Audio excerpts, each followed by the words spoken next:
Hello and welcome to another vlog from Ginger on Travelling Coffee Cup. Today's vlog is moving on from planes and space shuttles that were discussed in the past few home vlogs and moving on to rail/tube disasters.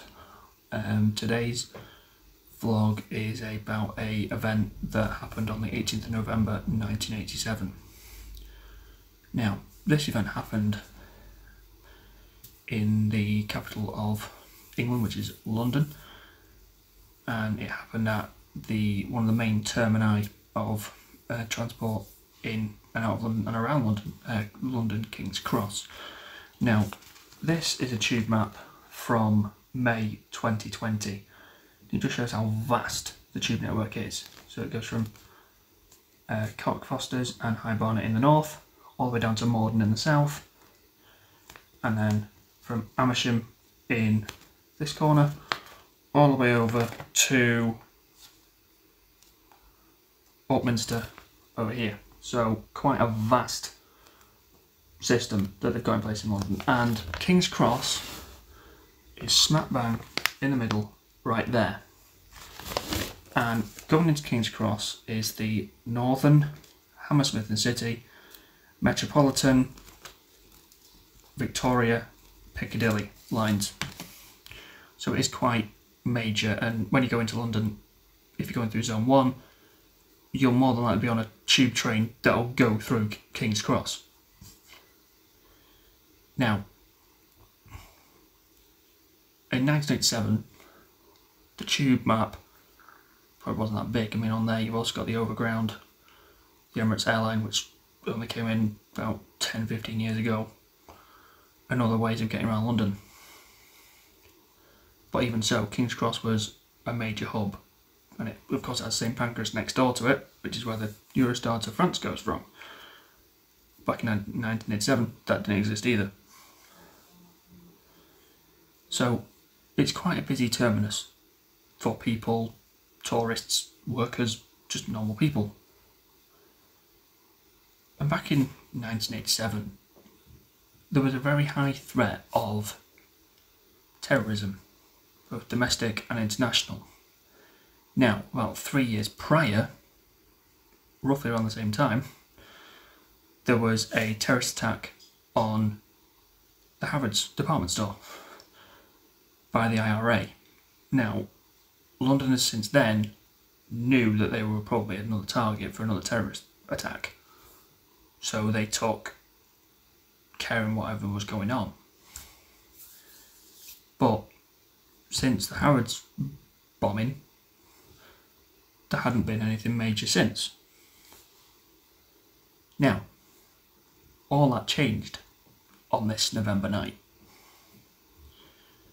Now, the Piccadilly line and Victoria line escalators come up adjacent to each other and meet in the same place, in the same ticket hall, and since the fire, that's not changed. I've been inside ticket hall myself, and it's still the same as it was then.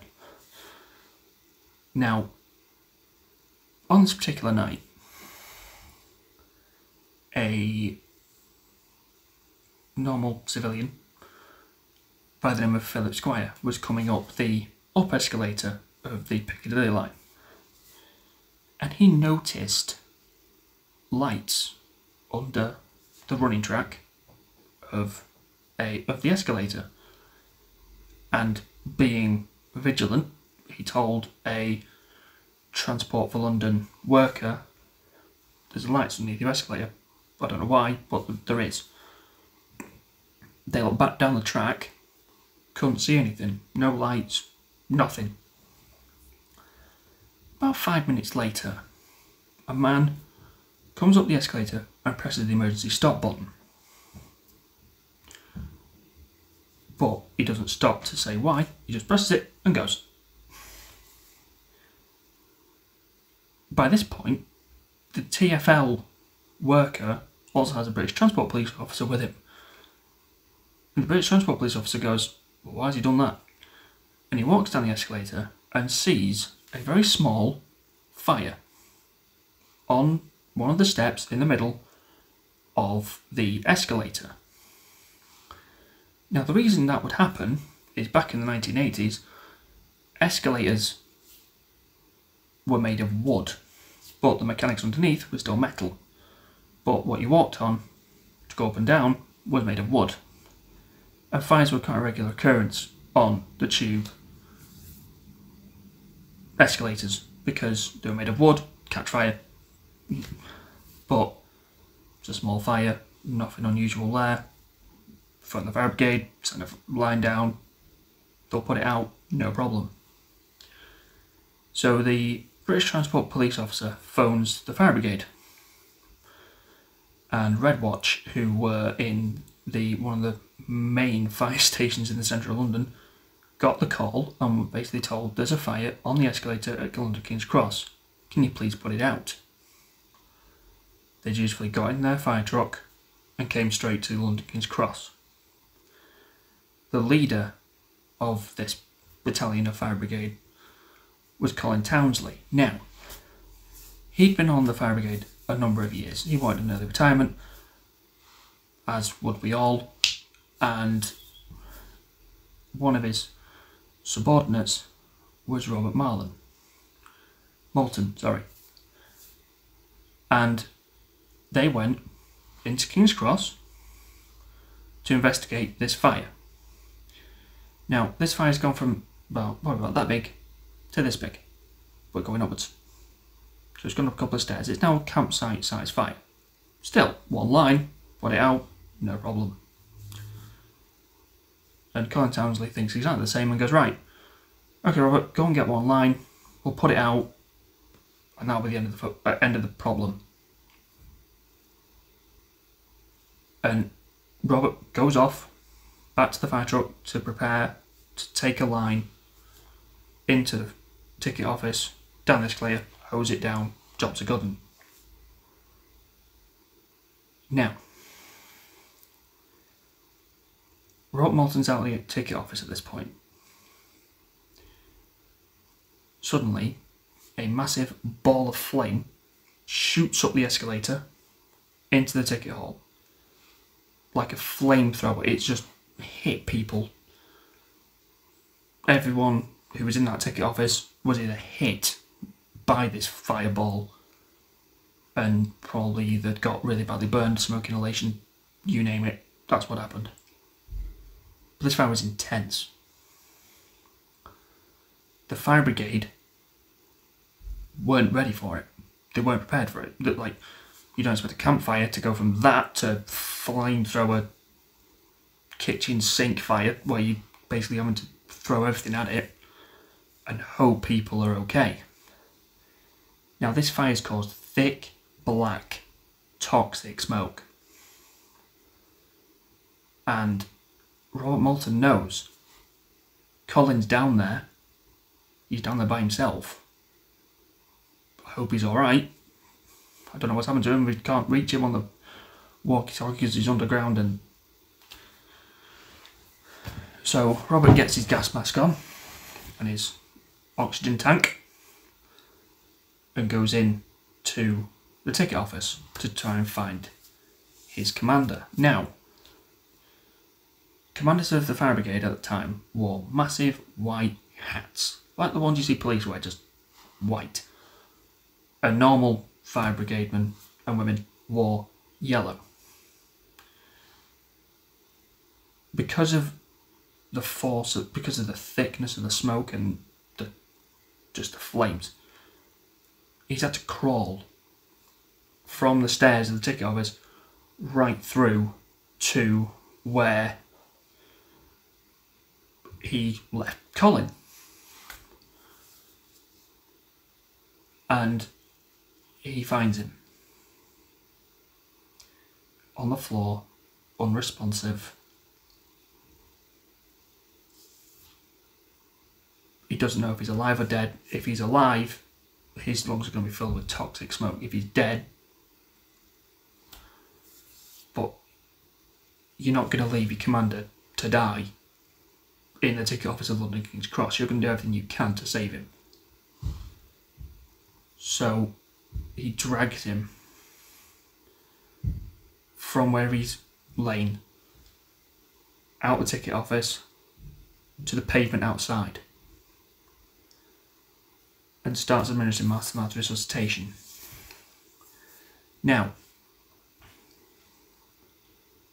while he's doing this, the paramedics take over and whisk him to the nearest hospital. Now, obviously, when this has happened, it's not just him that's in that ticket office, there's going to be civilians. Because when that fire's gone off, or when it started, the police have cordoned off the escalator, as you would, and sent everyone up the Victoria Line escalator to the same ticket office. And there's trains coming in all the time. So there's going to be people going up. And one of these people that was there was a Scottishman by the name of Damien Brodie. Now, he'd recently moved down to London to start a new job and things like that. And he was caught by the fireball square. It hit him. It just burned him. He rolled on the floor. It got out. But he was in very severe pain, as you would be if you'd just been hit by a fireball. Now, he has a survival instinct. I'm going to get out of this. And he crawls. And he can see if in the distance a stairwell. He crawls to the stairwell, and out of the smoke, a hand basically grabs him and pulls him out. Yes, he was burned, but he was alive. Unfortunately, the fire brigade came back from the hospital. Colin Townsley sadly died of smoke inhalation. The fire brigade lost one of their own. They didn't put the fire, or didn't get it under control, until 1:46 the next morning, which tells you the ferocity of the fire they were dealing with. But eventually, it's put out. Unfortunately, 31 people died, 20 got seriously injured. Now, when something of this magnitude happens, you're going to see one person going to look at this, and that's going to be the Prime Minister of Great Britain, who at the time was the Iron Lady Margaret Thatcher. Now, Mrs. Thatcher was, however you want to view her, a Prime Minister who basically talked no nonsense. She promised the British people, we're going to find out how this happened and why. She sets up an inquiry, as any Prime Minister would. And the police are getting phone call after phone call after phone call of people, eyewitnesses saying, we saw a guy in a blue boiler suit going into a manhole next to the Piccadilly line escalator. Now, workmen on the tube during this time when the escalator was made of wood, not a surprise. They run checks through who was on duty that day. No one fits the profile of this man in the blue boiler suit. Bald man, blue boiler suit, went into a manhole cover next to Piccadilly line escalator. Now, given what had happened 3 years prior, the first thought in their mind is terror attack. Bombing. But a manhole cover can lead anywhere. The investigators need to find out, where does that manhole cover lead? It leads to a corridor right next to the running tracks of the Piccadilly line escalators. The exact same one that just caused that fire. So you've now got an entry point, and you've got what happened. Bombing? Well, if a bomb goes off anywhere, there's going to be shrapnel, there's going to be a point of origin, there's going to be maybe an accelerant, smell, or telltale signs that something's gone off. So then the investigators go down into this manhole and find the origin point. They find no bomb crater, they find no trace of an accelerant or smell, they find nothing that would say it was a bomb. So terrorism's ruled out. But given what happened, another crime is thought of: arson. But again, there's no accelerant, there's no petrol, there's no whatever you want to use. And plus, where it started is quite inaccessible to get to, even on the run, even from the corridor. So the arsonist isn't going to be able to get into where that fire started. So you've ruled out terrorism, you've ruled out arson. Well, what about the guy in the blue boiler suit? That has been a case of mistaken identity or mystery identity that's never been solved. They don't know who it was, they don't know where they went or anything. So you've ruled out terrorism, you've ruled out arson. Something's caused the fire. What could it be? Well, they look at the escalator and they spot something. Scorch marks. 18 of them on the escalator. All on the right hand side. Coincidence?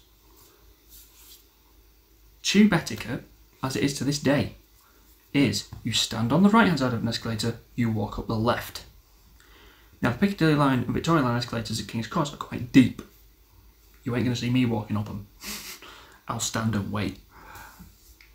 Now, all 18 of these scorch marks are on the right hand side, where you stand. So, what could you do standing still on an escalator going upwards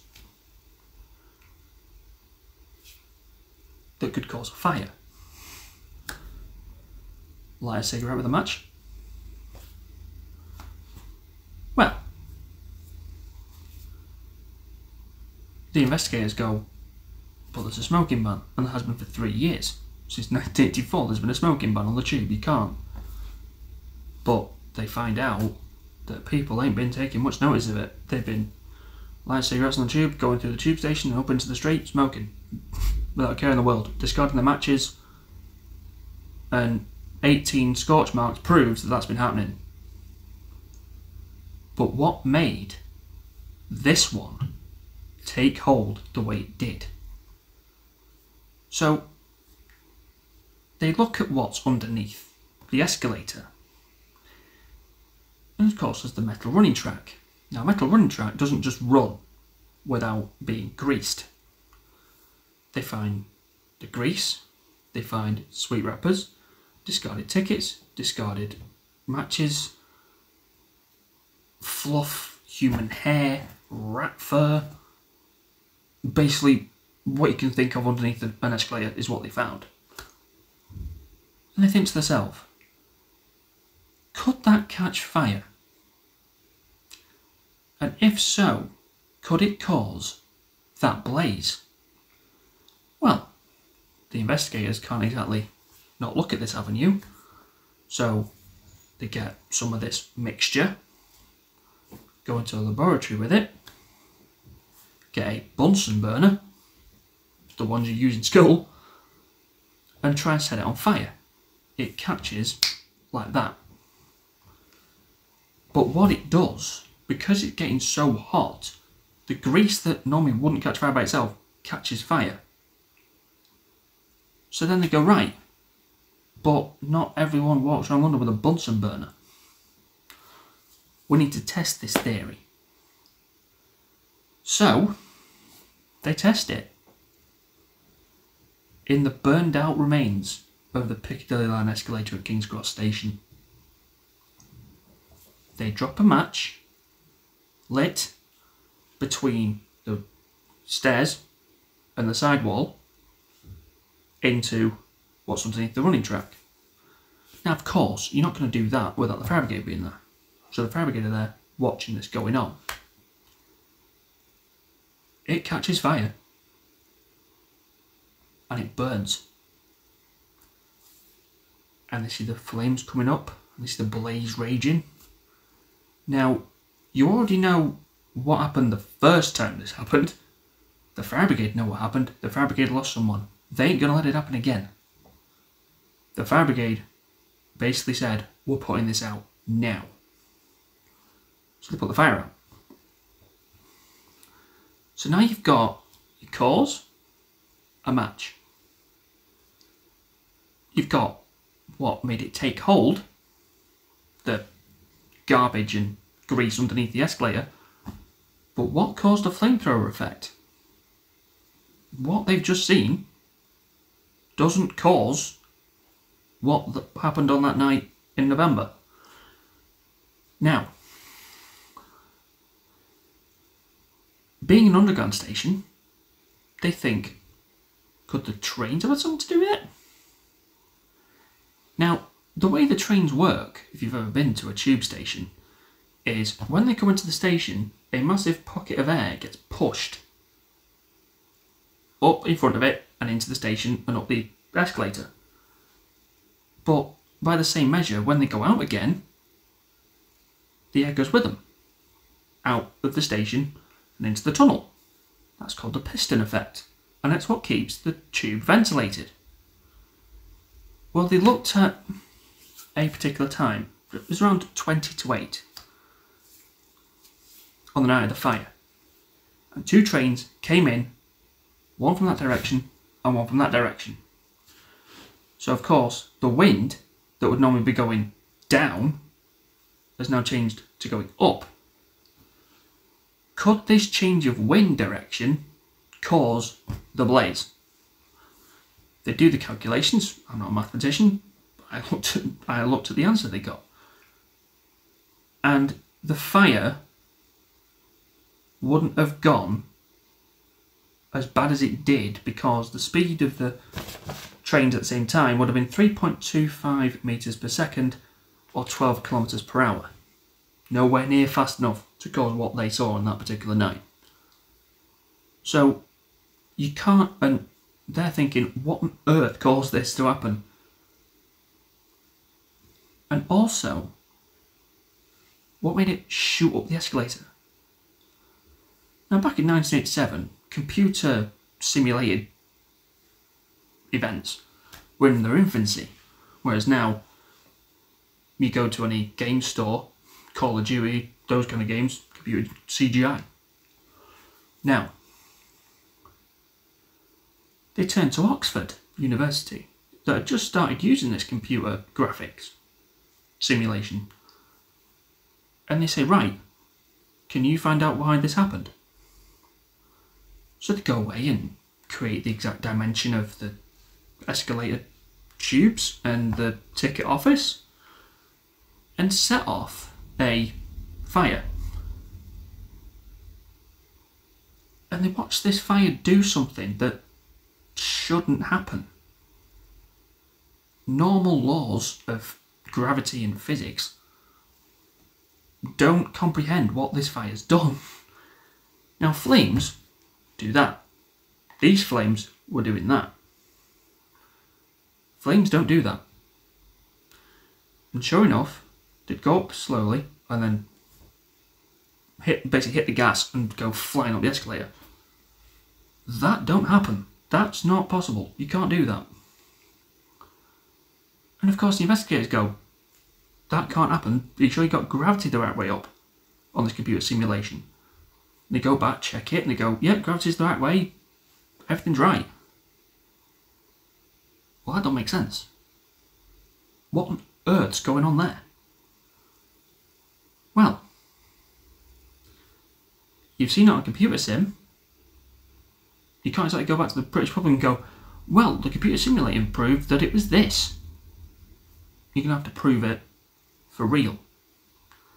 Now, you're not going to go back into King's Cross Station and do it, because you just wouldn't. So, you get this field of a farmer.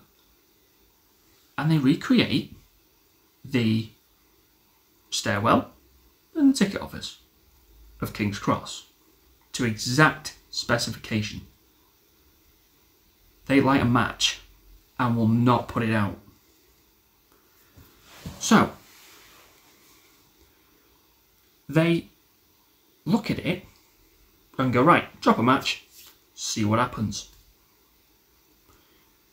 The fire starts burning. And the flames are going straight up. The computer sim looks like it's got it wrong.